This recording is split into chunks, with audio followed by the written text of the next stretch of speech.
الله من الشيطان الرجيم بسم الله الرحمن الرحيم إن أولياؤه إلا المتقون صدق الله مولانا العظيم وصدق رسوله النبي الكريم الأمين المتين ونحن على ذلك لمن الشاهدين والشاكرين والحمد للہ رب العالمین۔ حضرات،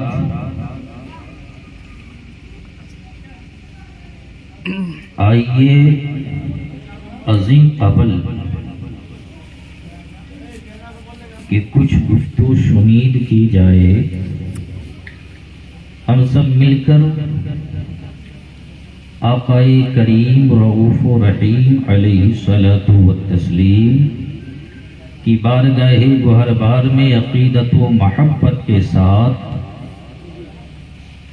ادب سے درود پاک پڑھ لیں۔ اللہم صلی علی سیدنا شفیعنا حبیبنا مولانا محمد بارک وسلم صلو علیہ صلاۃ و سلام علیک یا رسول اللہ صلی اللہ تعالی علیہ وآلہ وسلم۔ یہ رب کائنات کا بے پناہ فضل و کرم ہے کہ اس نے ہمیں اور آپ کو امت محمدیہ علیہ الصلاۃ والتسلیم میں پیدا فرمایا، اور اس امت کی بھی دو قسم ہے۔ ایک قسم تو وہ ہے جسے امت اجابت کہا جاتا ہے۔ امت اجابت کا مطلب یہ ہوا کہ خدا اور اس کے رسول اور جتنے بھی انبیاء ہیں، جتنے بھی ملائکہ ہیں اور رب کائنات کی جتنی بھی کتابیں ہیں اس پر ایمان ہو، اسے امت اجابت کہتے ہیں۔ اور دوسری قسم ہے امت دعوت، یعنی کہ وہ امت جو ابھی ایمان نہیں لائی ہے اور نہیں لانے کی کوئی امید ہے یا نہ لا پائیں گے، تو وہ ہے امت دعوت۔ تو رب کا فضل ہے کہ امت محمدیہ میں پیدا فرمایا، اور ان دونوں قسموں میں سے قسم اول میں پیدا فرمایا، یعنی امت اجابت میں پیدا فرمایا۔ اور اس امت اجابت میں بھی کئی فرقے ہیں،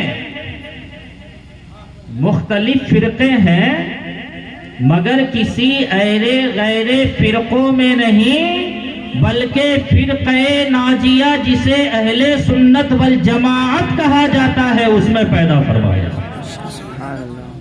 تو یہ خدا کا بے پناہ فضل و کرم ہے۔ ارے اسی میں پیدا فرمایا، جبھی تو ہم اولیاء کے ماننے والے ہیں، صحابہ کے ماننے والے ہیں۔ اولیاء کے ایسے ماننے والے ہیں کہ آج جو یہ محفل عالی جناب تسلیم قادری فریدی صاحب نے سجائی رچائی بسائی ہے، یہ انہی اہل سنت والجماعت کے مقتدر اولیاء میں سے ایک وہ ولی جسے سلطان الاولیاء کہا جاتا ہے، یعنی حضور سیدنا غوث اعظم رضی اللہ تعالی عنہ کی محفل انہوں نے سجائی ہے۔ حضور غوث اعظم رضی اللہ تعالی عنہ کی ولادت کب ہوئی؟ یہ الحمدللہ اہل سنت والجماعت کے علماء سے آپ بارہا سنتے آئے ہوں گے کہ یکم رمضان المبارک 470 ہجری کو آپ کی ولادت ہوئی۔ اور وصال کا جہاں تک معاملہ ہے وصال میں اختلاف ہے.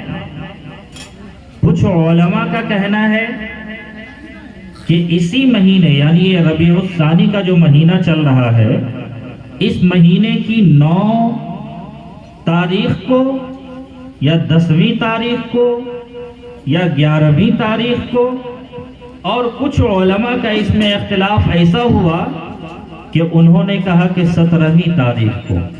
اور 17ویں تاریخ کو ہمارے علماء اس اعتبار سے بھی ترجیح دیتے ہیں کہ بارگاہ غوث اعظم میں 17 ربیع الثانی کو عرس غوث اعظم منایا بھی جاتا ہے. سبحان اللہ. اس لیے آج 17 تاریخ ہے، اور حقیقت میں عرس غوث اعظم کی یہ تاریخ ہے. 11ویں شریف یا 11 تاریخ کا جو مسئلہ ہے، یہ تو سرکار کی نسبت سے وہ اپنی موجودگی میں کیا کرتے تھے محفلیں، تو نسبت ایسی ہو گئی کہ سرکار غوث اعظم کو 11ویں شریف والے پیر کے نام سے جانا جانے لگا، اور آپ اسی سے مشہور ہو گئے. مگر حقیقت میں ان کے وصال کی تاریخ اکثر کا جو اتفاق ہے وہ 17ویں تاریخ ہے، یہی ربیع الثانی کی تاریخ ہے. تو حضور سیدنا سرکار غوث اعظم رضی اللہ تعالیٰ عنہ کی شخصیت کیا تھی، ان کی عظمت کیا تھی، ان کی رفعت کیا تھی، بس کچھ منٹوں کے لیے میں حاضر ہوں، اور انشاءاللہ جہاں تک ممکن ہو سکے گا میں بتاؤں گا، کیونکہ میرے بعد الحمدللہ 2 خطاب سماعت کرنی ہے، اور وہ شخصیات بھی موجود ہیں، چند لمحوں میں وہ بھی حاضر ہو جائیں گے. تو غوث اعظم کی ذات ایسی ہے کہ جن کی ولایت کے متعلق علماء اہل سنت تو کیا، اگر اس مکتبہ فکر سے ہٹ کر دوسرے مکتبہ فکر کے بھی اگر علماء ہیں تو ان کا بھی اس پہ اتفاق ہے کہ غوث اعظم مادر زاد ولی ہے. سبحان اللہ. اس میں کوئی شک نہیں ہے. اور آپ نے بتا بھی دیا، جب آپ کی ولادت ہوئی تو یکم رمضان المبارک کی تاریخ تھی، اور آپ اس تاریخ میں جو دن گزرا آپ ماں کے دودھ کو نہیں پیے، اور یوں ہی سلسلہ آپ کا مکمل رمضان تک چلتا رہ گیا.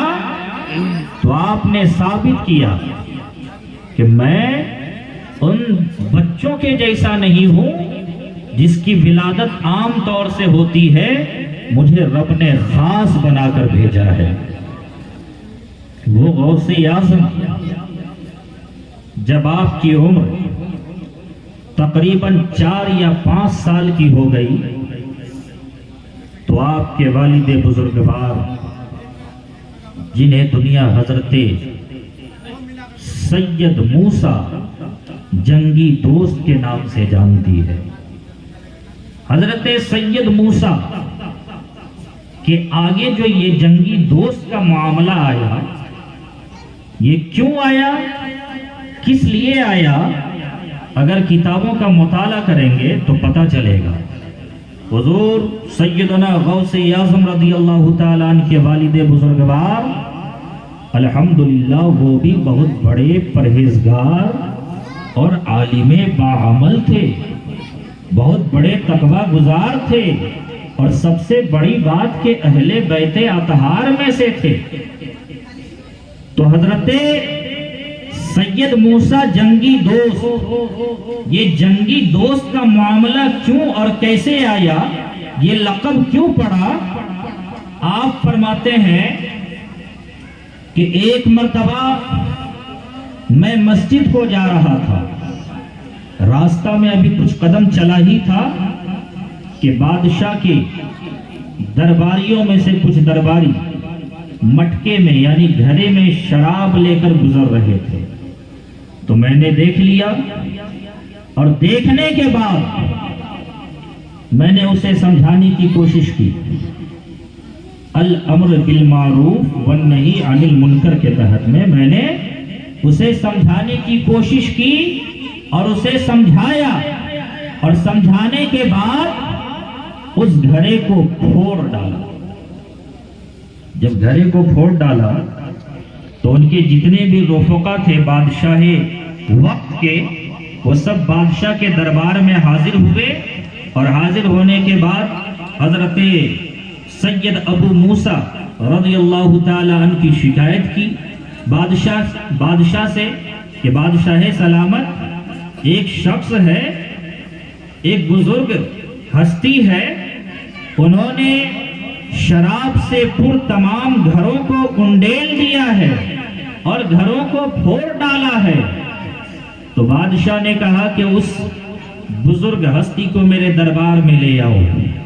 تو ان کے جتنے بھی لوگ تھے وہ سب پہنچے حضرت سید موسیٰ رضی اللہ تعالیٰ عنہ کی بارگاہ میں، اور آپ کو بادشاہ وقت کے دربار میں لایا گیا۔ جب آپ تشریف لائے اس دربار